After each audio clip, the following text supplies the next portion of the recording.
In this video, I'm going to explain how to quickly and efficiently take notes and record your hands at the live poker table.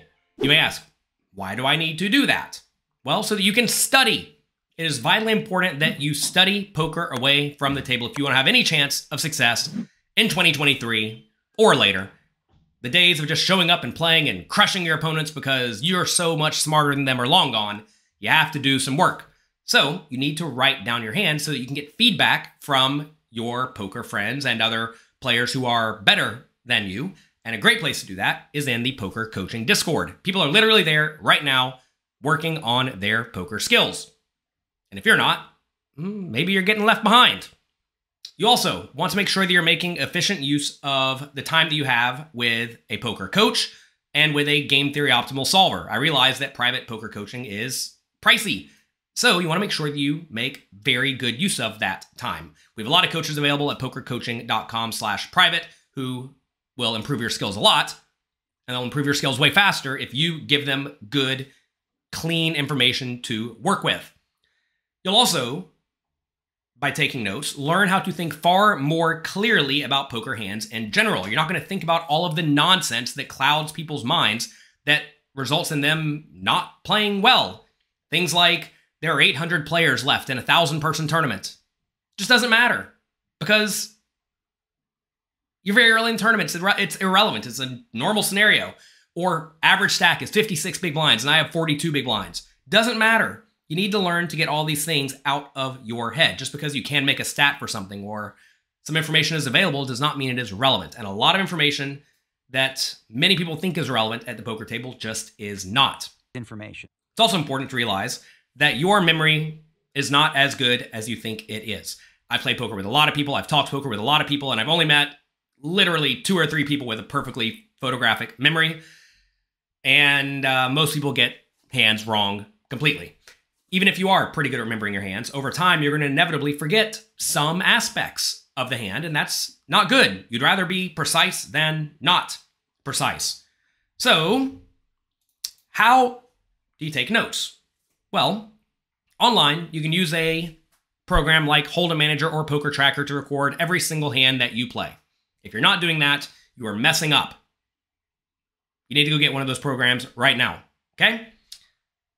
That'll make your life super easy. Every hand you play will be recorded. You can run those through database analyzers. You can run them through solvers. You can share them with your coach. Everything's easy.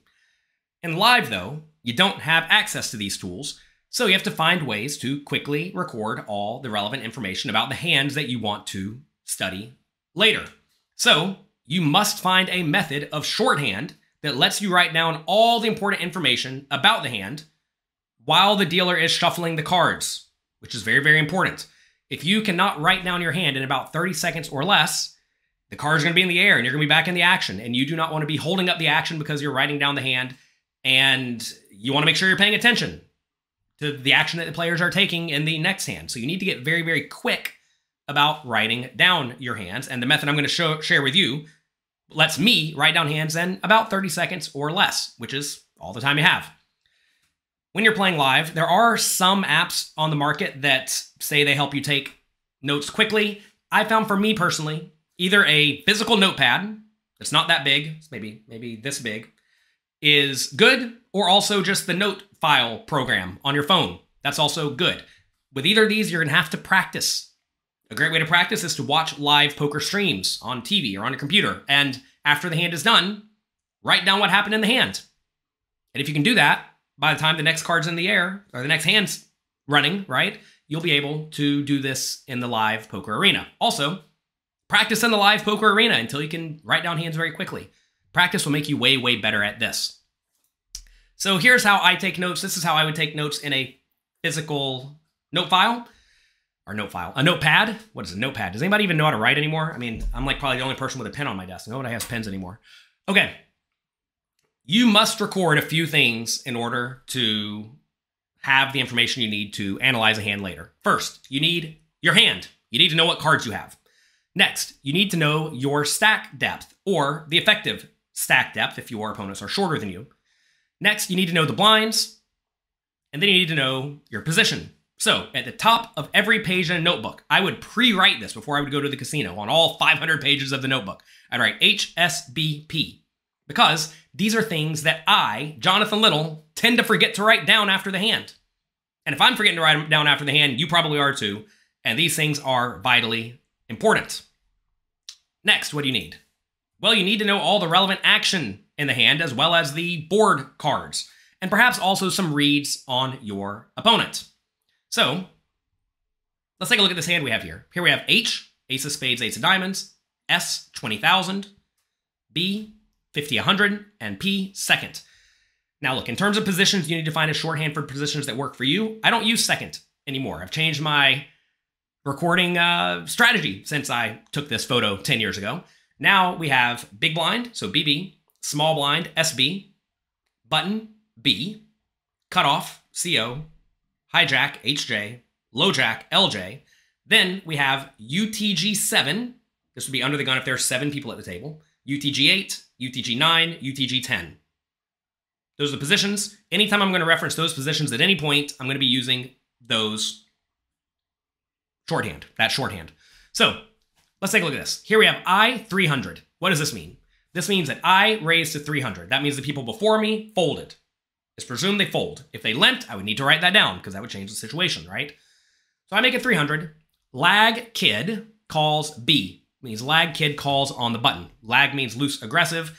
It's not a perfect tag here because lag could mean insane bonkers or it could just mean kind of loose and aggressive. I know that whenever I say maniac, I know the difference between a maniac and a lag. Lags are just kind of loose aggressive for me. We have like lunatic. Lunatic means super duper maniac. Maniac means kind of maniac. Lag means just loose and aggressive. GTO means game theory optimal player. Tag, nit, super passive, whatever, right? So you're going to want to record reads on your particular opponents quickly, ideally with 1 or 2 words, because again, you don't have a whole lot of time to write this. Okay, so I make it 300. Loose aggressive kid calls on the button. Now, there's nothing else written here, which means the small blind and the big blind folded. If they called, you need to write that. All right, flop comes. Jack 9-7. I 500. He calls. So I make it 500. He calls. If you don't want to write the whole word calls, you could write C or 500 C. Then you only have to write 500 C, right? Then it'd be even faster. Again, I found this works for me, but you don't need to write that I did it because you know you did it, right? And then because we're the first ones to act, and then he calls. If perhaps I checked and he bet, maybe you'd write X for I check, 500 for him, and then C for me. So again, find something that works for you. I found that just writing I 500 he calls is fine for me. I can write this super duper fast. All right, turn to 4 spades. I 1,300, he calls, pretty straightforward. River's a T of D, a 10 of diamonds. I check. You could write IX or just X. He 3,000s, I call, and I beat King 9. King of hearts, 9 of spades. Okay, so that's the hand. That's what happened. We would go through, we take this hand, we discuss it with other players, we run it through a solver, whatever we want to do to study the situation and see if my call with the aces on the river was good, as well as if my flop bet was good and my turn bet was good, right? You want to make sure that you are studying away from the table to make sure you're not making blunders left and right. Anyway, this is how I would write a hand. So, what are some tips that help me, Jonathan Little? Well, first you want to write things you know ahead of time, like the HSBP. You know you're going to need to write those things. If you forget them, you definitely need to write it at the top of the page. You also know ahead of time very often, not always, but very often, your stack depth and the blinds. And you can actually consider combining your stack depth and blinds to be big blinds, right? Because in this scenario, right here, we're playing $20,000 stack, or 20,000 chip stack at 50, 100. That means we have 200 big blinds. If you're playing a cash game and you're playing, let's say, 1-2 no limit, and every single hand is 1-2 no limit, you don't need to write the blinds, right? You can just write your stack as 200. So maybe that's something you can omit because it's the same every time. If you are playing 1-2 and someone straddles, though, you need to write 1-2 4. Or if someone straddles the button, 1-2 B4, right? If the button straddles, or 1-2 CO4 if the cutoff straddles.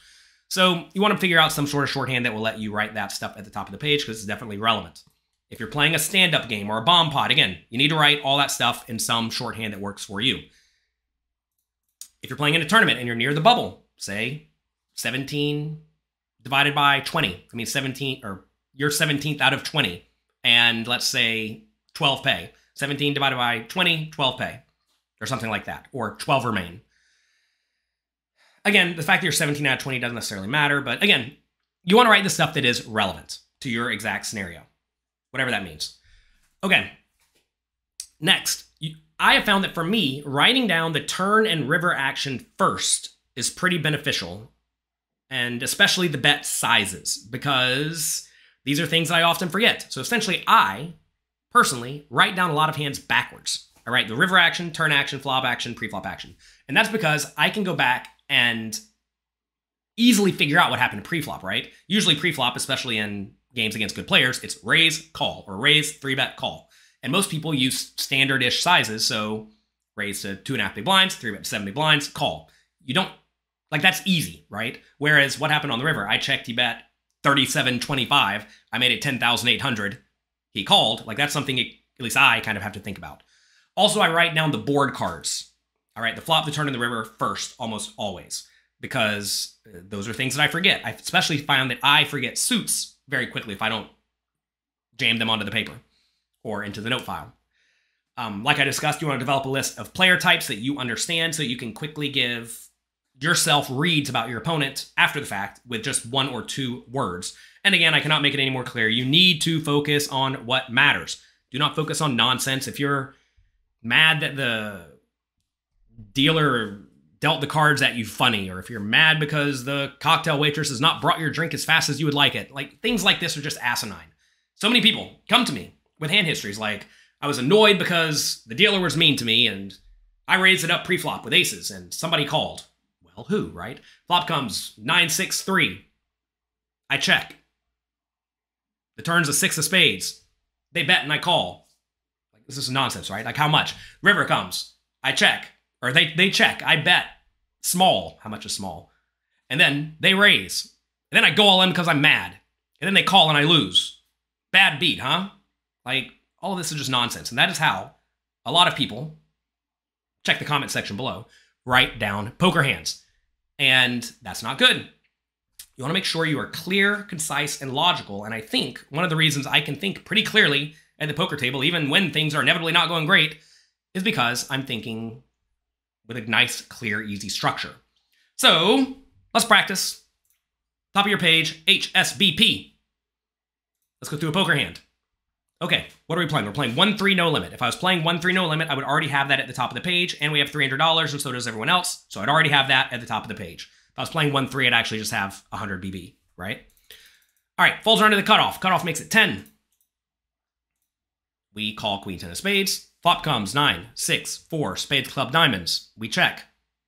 Opponent bets 10. We raise to 40. They fold. Now you may think, do we even need to write down this hand? We won the pot. Well, if you don't know if you should check call or check raise this flop, you should write this down and you should go study it.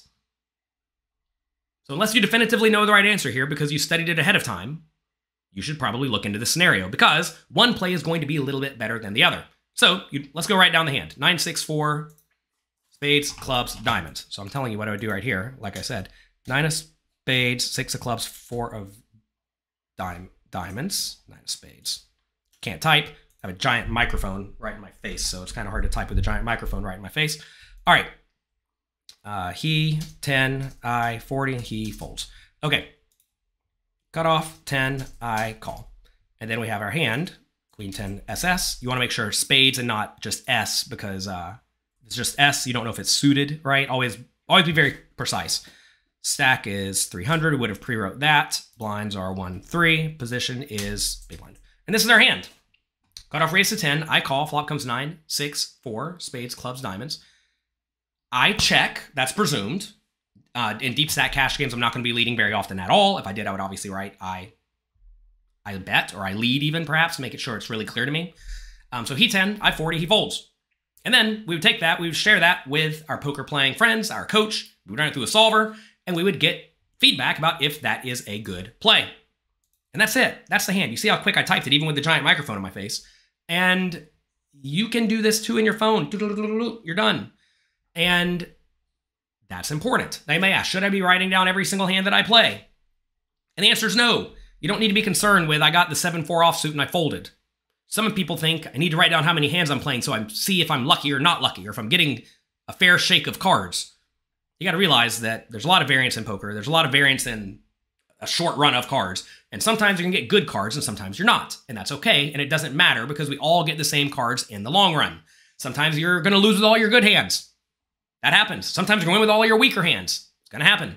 So don't worry about nonsense. Again, and things like, was I unlucky in this 30-hand session, is nonsense, right? So just focus on the action and focus on, am I making the right play in this scenario? All right, let's delete this. Let's do a harder one. We have pocket jacks.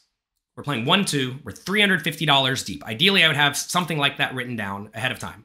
Now, let's say we do have a $350 stack at 1-2, and we lose down to 320. You're going to need to delete this and write 320, okay? But if you think your stack's going to be roughly 350, it's fine. And when you are writing notes here, if you have 348 versus 356, it's fine. It's all the same. If you're off by a tiny bit, it's okay. All right, we raise pocket jacks to $10. Only the cutoff calls. 10, 7, 4, 7, 4 of hearts. We check. Opponent bets 10. This is a great spot to raise big. You think we do it? We do it. We make it 55 on this very dynamic board. Opponent calls, turns to a spades. We bet 100. They jam. 285.